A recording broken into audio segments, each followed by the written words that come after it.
The first alien soldier stopped firing when he saw the grave. Not the smoke. Not the bodies.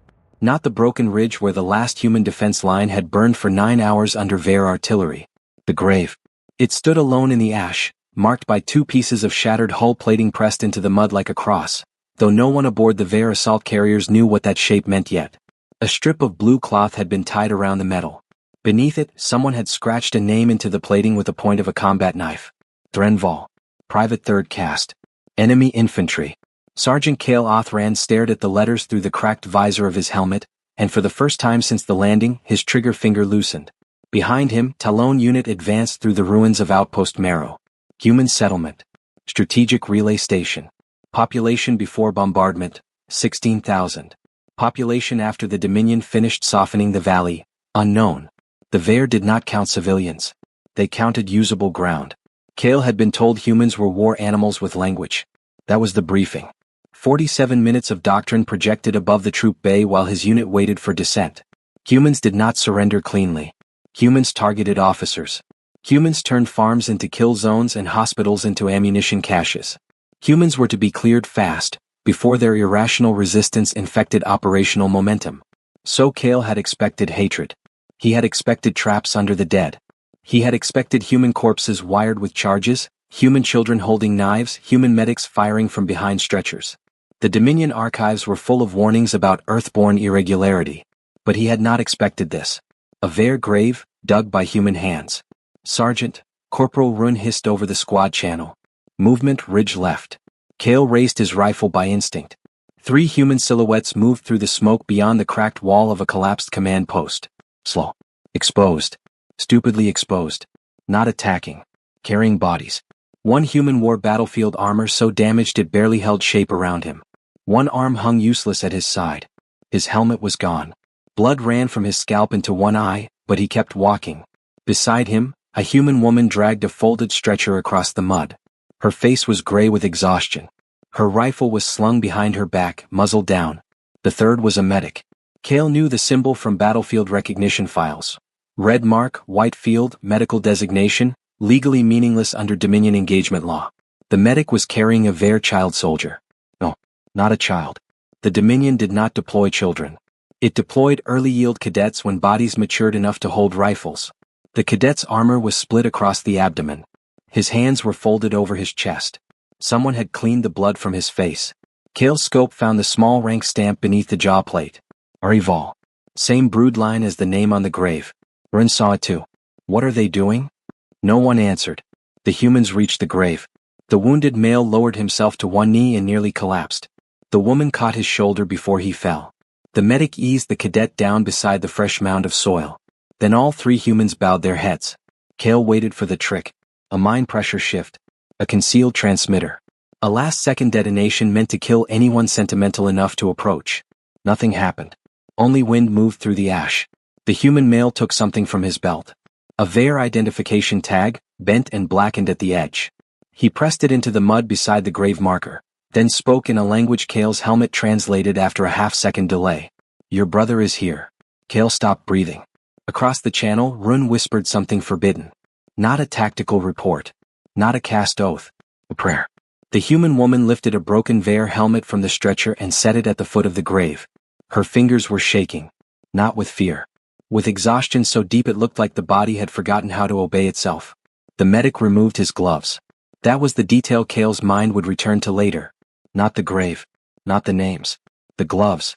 The human medic, standing in a battlefield still under active fire, removed his own gloves before touching the dead enemy's forehead. Bare skin to alien skin. A gesture too deliberate to be accidental. Rest easy, the medic said. A shell screamed overhead. Everyone flinched except the dead. The round struck behind the ridge and threw orange light across the valley. Dirt rained over the graves. The human woman looked toward the sound, then back at the 2 Veer bodies. We have to go, she said. The wounded male did not move. His eyes were fixed on the marker. Not yet. Cale should have fired then. Standing order was clear. Active combatants in a secured kill zone were to be eliminated unless they carried intelligence value. 3 humans in the open. No cover. No tactical advantage. One burst would cut them down before they knew Talon unit was there. His rifle sight rested over the medic's chest. The reticle turned green. Authorized shot. Kale's finger touched the trigger. The medic looked up. Not at Kale exactly. The smoke was too thick, the distance too far. But somehow his face turned toward the ruined wall where Talon Unit crouched, and for one impossible second Kale felt seen. The human did not raise a weapon. He did not run. He placed one hand on the Ver cadet's chest and bowed once. Then he stood, lifted his stretcher and followed the others into the smoke. Kale let them go. No one in Talon Unit spoke. Not until the command channel cracked open with Colonel Sirik's voice. Talon Unit, report. Did you confirm enemy movement near Grid 9? Kale looked at the grave. The blue cloth moved softly in the wind. Run turned his helmet toward him, waiting.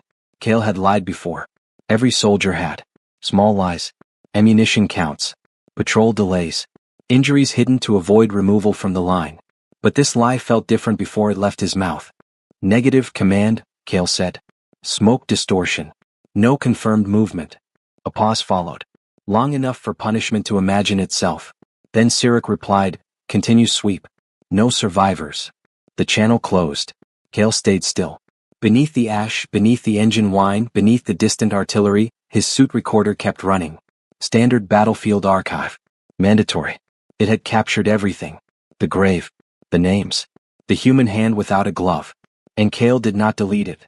He told himself it was evidence. He told himself command would want to study human deception. He told himself many things as Talon Unit moved past the grave and deeper into the ruined settlement. But when Run stopped beside the marker, he did not step over it. He walked around. By the time Talon Unit reached the lower streets of Outpost Marrow, the dead had begun to sound like rain. Not because they moved. Because ash kept falling onto armor, onto roofs, onto open mouths, tapping softly against everything the bombardment had left behind. Sergeant Kale Othran led his squad through the remains of a human market square where the stalls had burned down to their metal frames. Food containers had burst in the heat. Glass had melted into small dark rivers across the pavement. A child's red shoe lay beside a crater, untouched by fire, bright enough to look obscene. Kale looked away. He had stepped over bodies before. Their bodies. Enemy bodies.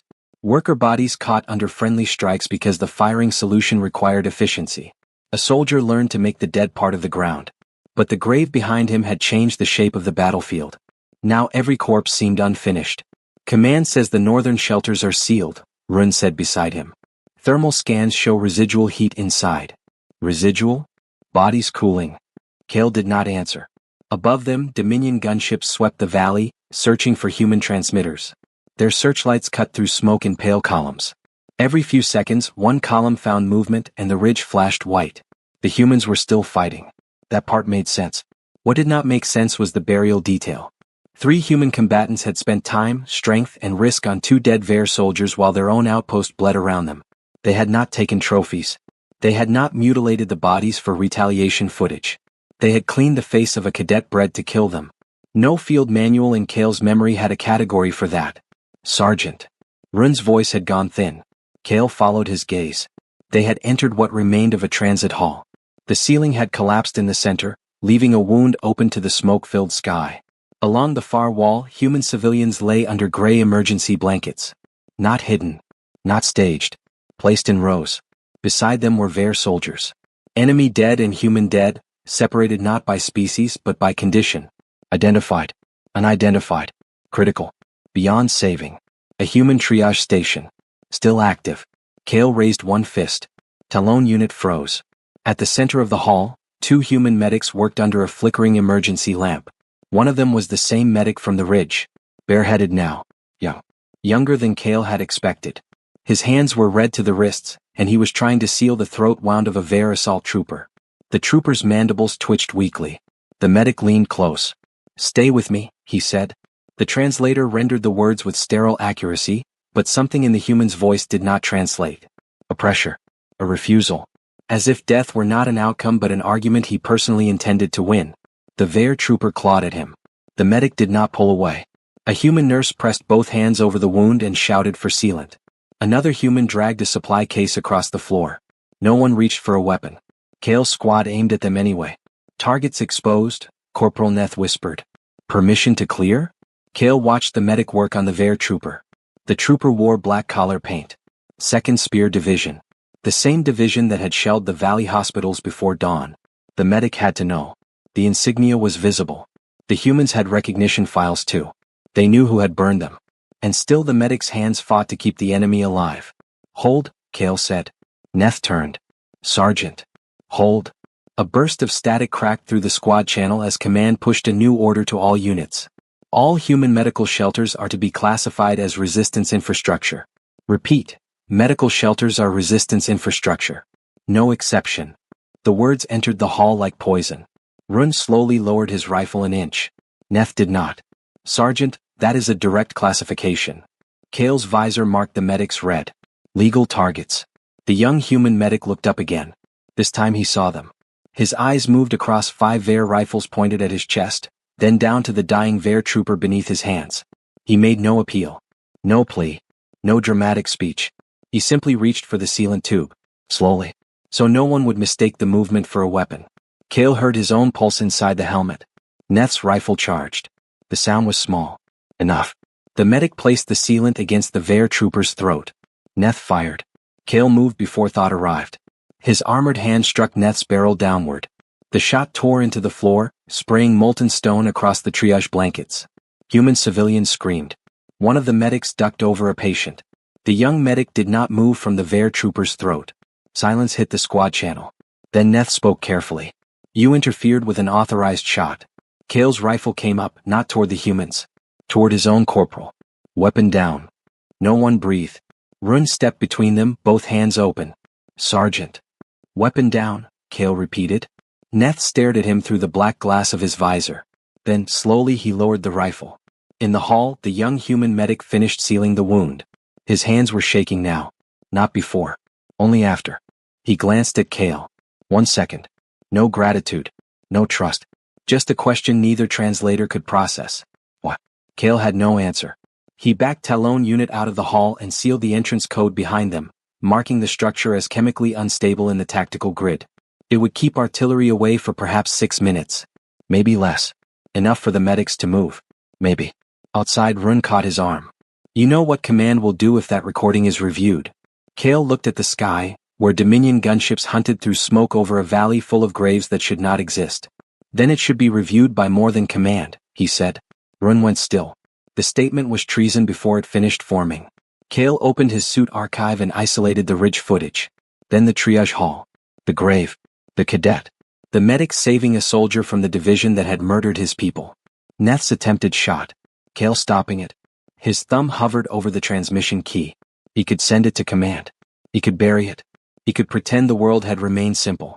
From inside the sealed hall came the muffled sound of human voices lifting bodies, dragging stretchers, refusing to leave the wounded behind. Cale selected an old infantry frequency, one used for casualty notifications because censorship filters ignored grief channels first. Then he sent the file without authorization. Not to the Dominion archive. To every Ver unit still alive in the valley. The upload lasted 4 seconds. The consequence arrived in 3. Colonel Sirik's voice detonated across his private channel. "Sergeant Othran. What did you just transmit?" Cale watched Run look down at his own wrist display. Then Neth.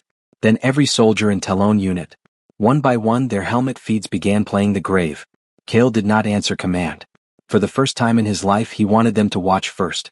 The file reached the soldiers before the officers could kill it. It appeared first as a corrupted casualty notice on helmet displays across the valley. A gray icon. No command seal.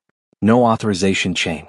Just a nameless battlefield archive slipping through the grief frequency while artillery crews reloaded and infantry units waited for the next sweep order. Most opened it because they thought it carried death. It did. Just not the kind they expected. In a trench above the eastern ravine, a Ver gunner watched 3 humans kneel beside the body of Ari Val and mark the grave with his brother's name. On the deck of Carrier 9, a dropship pilot paused mid-launch as the human medic removed his gloves before touching enemy skin. Inside a mobile command bunker, a logistics officer saw Sergeant Cale Othran knock a rifle away from a human triage station and stared at the screen until the playback looped twice. 4 seconds of unauthorized footage became 40. Then 400. Then every private channel in the Marrow Valley began carrying the same silence. No one commented at first. That was what frightened command. Ver soldiers were trained to speak in confirmations. Acknowledge. Advancing. Clear. Secured. Injured. Reloading. Orders moved through them like current through wire, clean and measurable. Now entire units went quiet. Colonel Sirik noticed at 0317 local time when 2nd Spear Artillery failed to fire on Grid 12. Battery 3, he snapped. Execute strike package. No response. Battery 3, confirm. A voice came back after 5 seconds. Yeah. Unsteady. Confirm target contains medical heat signatures. Sirik's head lifted from the tactical board. That has been classified. Yes, Colonel. Then fire. Another pause. On the board, Grid 12 remained unburned. Battery 3, Sirik said, softer now. Fire. The answer came like something dragged from a throat. We are recalibrating. There was nothing wrong with their guns. Everyone in the bunker knew it. Sirik turned slowly toward the comms officer. Cut all non-command channels. Already executing. Trace the origin. Sergeant Kale Othran. Talon unit. Sirik's mandibles tightened.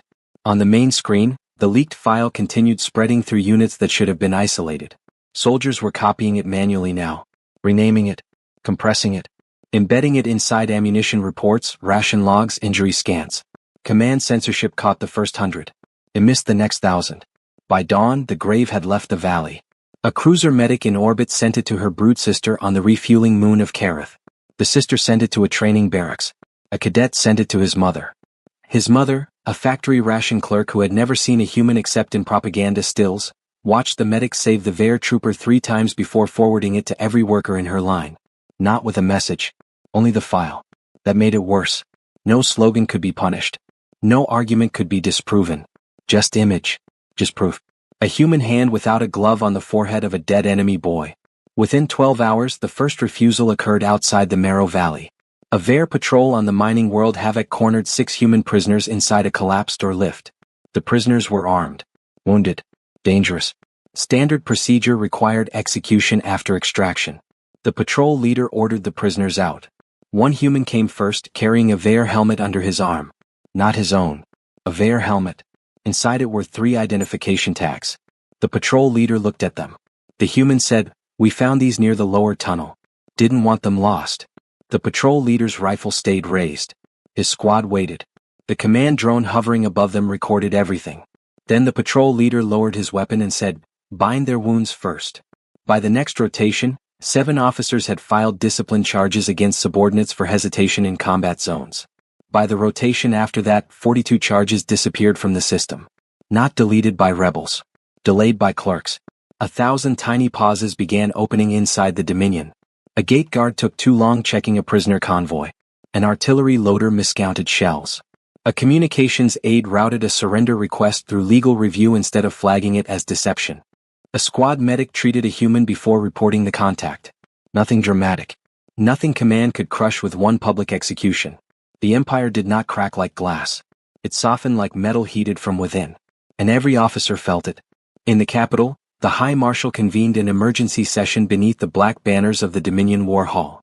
Around him stood the faces of Empire, governors, fleet lords, doctrine priests, intelligence censors, all watching the forbidden file on a screen 40 meters tall.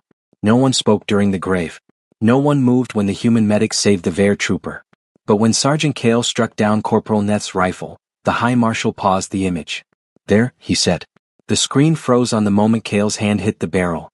A VAR soldier preventing the execution of humans. The war hall chilled. "This is not mercy," the High Marshal said. "This is contamination." An intelligence censor bowed his head. "We can purge the file from civilian channels within 6 rotations." "You misunderstand." The High Marshal pointed toward the frozen screen. "The file is not the weapon." The censor looked up. "The witness is." No one asked which witness he meant. Kale Othran stood in every frame that mattered. Not as narrator. Not as rebel. As proof that a Dominion soldier had watched humans honor enemy dead and changed his behavior before orders could stop him. That was more dangerous than the humans. A human enemy could be killed. A VAR soldier with a question had to be made into a lesson. The High Marshal turned to Colonel Sirik's live feed from Marrow. "Retrieve Sergeant Othran. Publicly. Alive if convenient."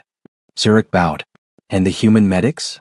The High Marshal studied the frozen image of the young medic's bare hand. For the first time, his voice lost all ceremony. "Kill them where every soldier can see." They found Sergeant Kale Othran beside the second grave. Not hiding. Not running. Standing in the ruins above Outpost Marrow with his rifle lowered and his helmet under one arm, watching 2 human medics dig through frozen ash with entrenching blades. The young medic from the recording was there. So was the woman from the ridge.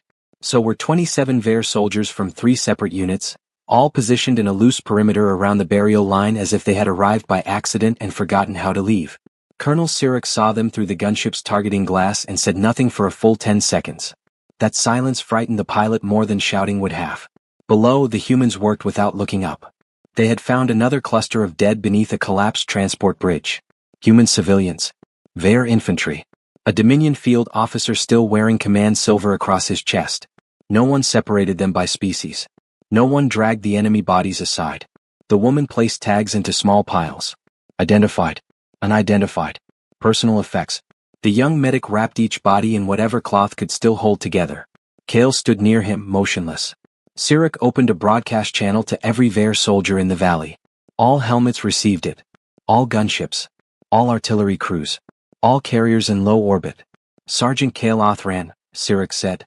By order of the High Marshal, you will lay down your weapon and submit to command custody.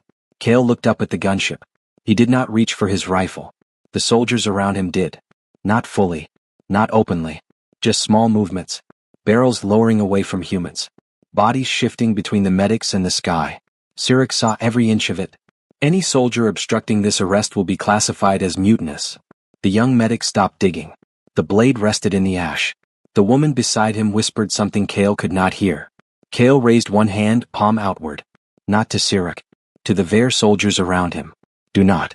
That gesture crossed every helmet feed in the valley. A Dominion sergeant stopping his own side from protecting him. The shape of it spread faster than command could cut. Sirik's jaw tightened. Sergeant. Step away from the humans. Kale glanced at the medic. For a moment, neither moved. Then Kale walked forward alone. His boots crushed black glass beneath him. His rifle remained on the ground behind him. Run took one step after him, then stopped when Kale shook his head. The gunship descended until its engines flattened ash in violent circles. A ramp dropped. 6 command guards emerged in black armor, weapons raised. They seized Kale by the arms. He did not resist. That made the arrest uglier. One guard struck him behind the knee anyway. Kale fell hard. Another forced his hands behind his back and locked restraint bands around his wrists. A ripple moved through the soldiers watching. Not a sound. A physical tightening. Sirik stepped from the ramp. He wore no helmet. He wanted them to see his face. He wanted them to remember command had a face too. You have embarrassed the Dominion, he said. Kale looked at the ash beneath him. No, Colonel. Sirik bent close. Careful. Kale lifted his eyes. I recorded it. The Colonel's mandibles flexed. You betrayed operational security. I recorded it. You transmitted enemy manipulation. I transmitted what happened. Sirik struck him. The blow turned Kale's head and opened the skin near his eye ridge. Blue-black blood ran down his cheek. Several soldiers shifted. The command guards raised rifles at them. The humans did nothing. That was what broke the next part open. The young medic stepped forward. Not fast. Not threatening. Just enough for every gun to find him. Sirik turned. The medic looked at Kale's bleeding face, then at the Colonel. He needs treatment. The entire valley seemed to hold its breath. Sirik stared as if the translator had failed. What? The medic swallowed. His hands were raw from digging. Dirt filled the cracks around his nails. There was blood dried along his sleeves that belonged to at least 3 species. He needs treatment, the medic repeated. A command guard laughed once. No one joined him. Sirik stepped toward the human until only 2 meters separated them. You understand what he is? Yes. He is our prisoner. Yes. He is the reason your shelter still exists.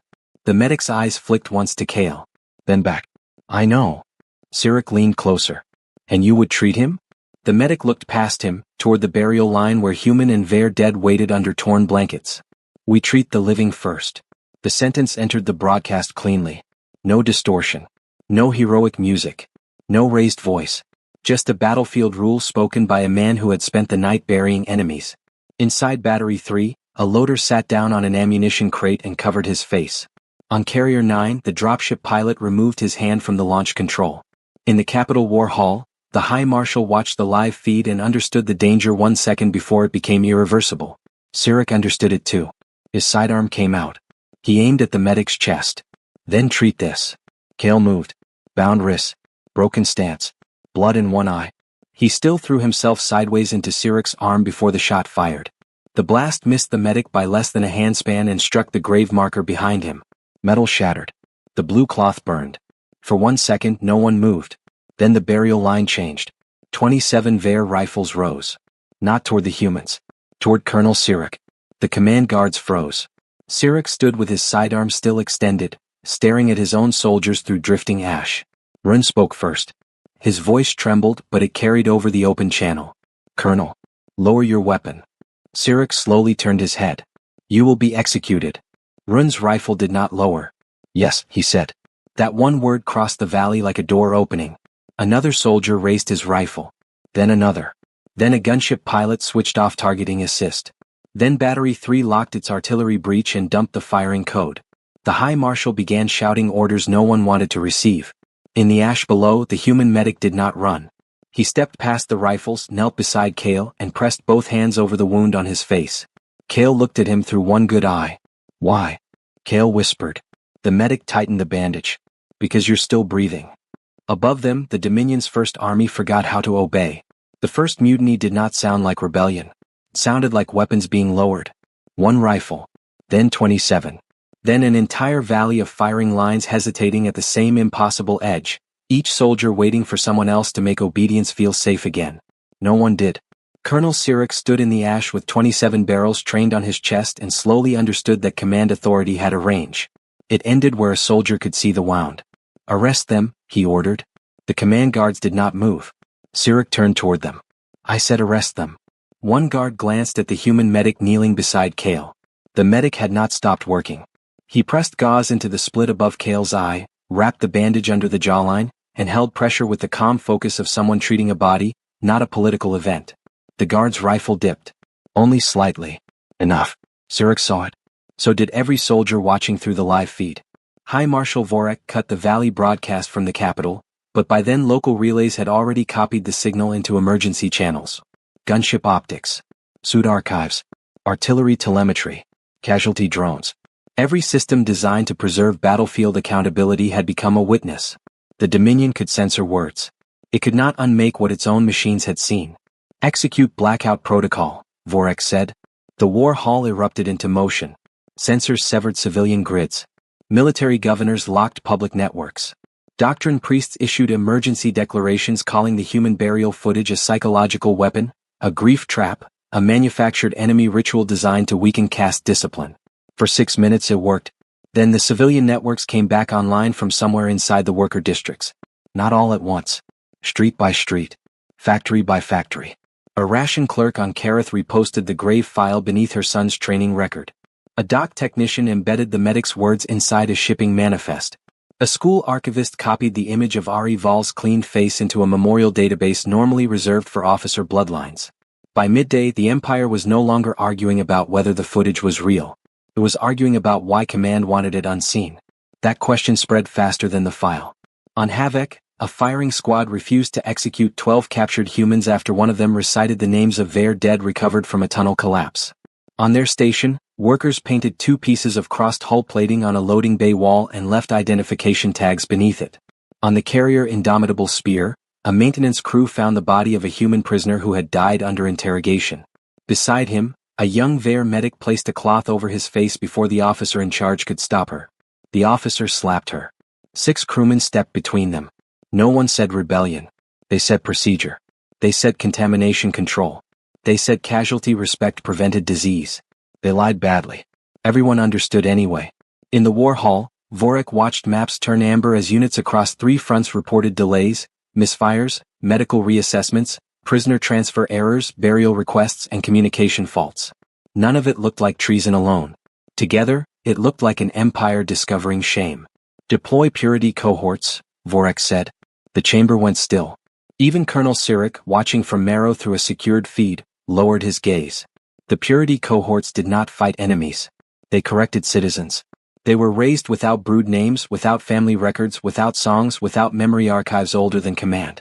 Their loyalty was not trained. It was engineered empty. Vorek gave the order in a voice that made refusal sound biologically impossible. All compromised units on Marrow are to be disarmed. Human medical personnel are to be executed. Sergeant Othran is to be transported to the capital for public judgment. A fleet lord hesitated. My Marshal, if soldiers see Purity cohorts firing on their own, they will see discipline restored. They may see something else. Vorik turned toward him. The Fleet Lord shut his mouth. Above Marrow, black drop ships entered atmosphere. Kale saw them first as dark needles falling through the clouds. The human medic saw his face change and followed his gaze. What are those? Kale tried to sit up. Pain folded him forward. Soldiers who never learned how to stop. Around them, the Vare perimeter shifted into formation. Not cleanly.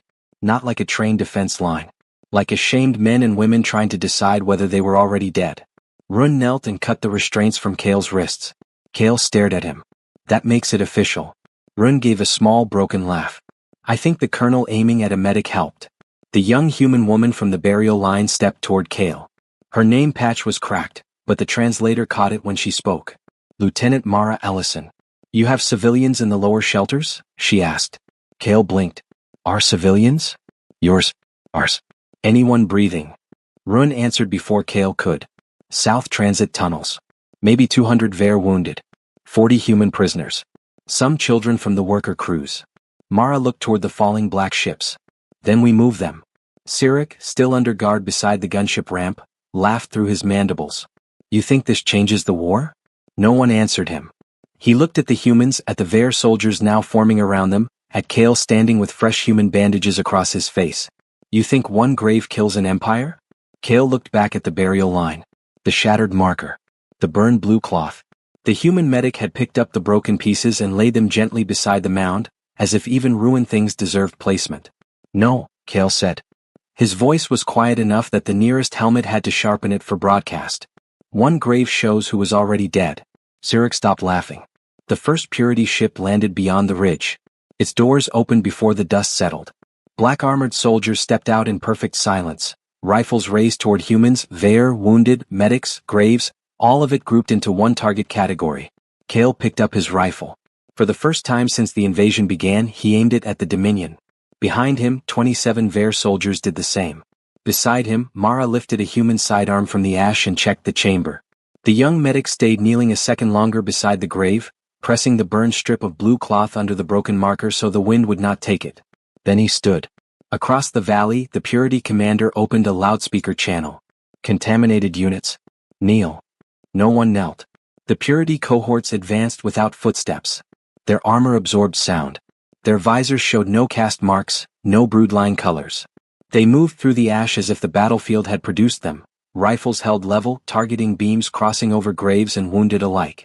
Kale Othran knew that formation. Every Vare soldier did. It was the shape command used when it no longer wanted witnesses. Move the wounded, Lieutenant Mara Ellison said. No one argued. Humans and Vare broke apart at once, not into panic but work. Run and 2 infantry dragged stretchers from the burial line. A human engineer tore open the transit hatch with a pry bar while a Vare loader held the frame steady. The young medic ran to the lower shelters, shouting for anyone who could walk to carry someone who could not. The Purity commander watched them for 3 seconds, then gave the order. Cleanse. The first volley struck the graves. Not the soldiers. Not the gunship. The graves. Blue fire punched through the burial line and kicked soil into the air. Markers shattered. Blankets burned. Identification tags spun through smoke like pieces of broken stars. For one heartbeat, no one fired back. That was the last mistake the cohorts made. Kale's rifle cracked first. Run followed. Then 27 Vare weapons, 3 human rifles, 1 damaged gunship turret, and battery 3 from the ridge opened fire together. The valley erupted. Purity soldiers fell in clean lines and kept rising until their armor failed. They did not shout. They did not retreat. They stepped over their own dead with machine calm. Kale fired until his rifle overheated. Beside him, Mara dragged a wounded Vare cadet behind a slab of concrete and pressed a pistol into the cadet's hands. Point it there, she said. The cadet stared at her. Why are you helping me? Mara did not look away from the ridge. Because they're shooting at the graves. The cadet turned toward the ruined markers. Something moved across his face that training had never named. Then he fired. The battle lasted 11 minutes. It felt older than the Empire. When the final Purity ship tried to lift, Carrier 9 refused to clear its escape vector. The pilot who had watched the funeral recording held his dropship directly in its path until the black vessel stalled under crossfire and crashed beyond the ridge. After that, the valley became quiet in pieces. First the artillery stopped. Then the rifles. Then the screaming. Smoke moved low over the ground. Kale stood among the broken graves with blood drying under a human bandage and watched Colonel Sirik crawl toward his sidearm. No one stopped him. Not because they were careless. Because everyone had seen enough orders for one day. Sirik's fingers closed around the weapon. He lifted it toward the young medic. Kale started to move, but he was too far. The shot never came. Sirik froze. His eyes had fallen on the body beside the shattered marker. A purity round had torn open the burial cloth during the fight. Beneath it lay a Vare officer in command, silver, face cleaned, hands folded, tag placed carefully on his chest. Sirik's mandibles parted. No sound came out. He crawled closer, dragging one ruined leg behind him. The tag reflected firelight. Ari Val had not been the only dead son in the valley. This one read, Kerr Sirik, 2nd Brood. Field Lieutenant. For the first time since Kale had known him, Colonel Sirik looked small. His sidearm slipped from his hand. He touched the tag with 2 fingers, then the folded hands, then the cloth beneath his son's head. The humans had placed a piece of clean fabric there. Not much.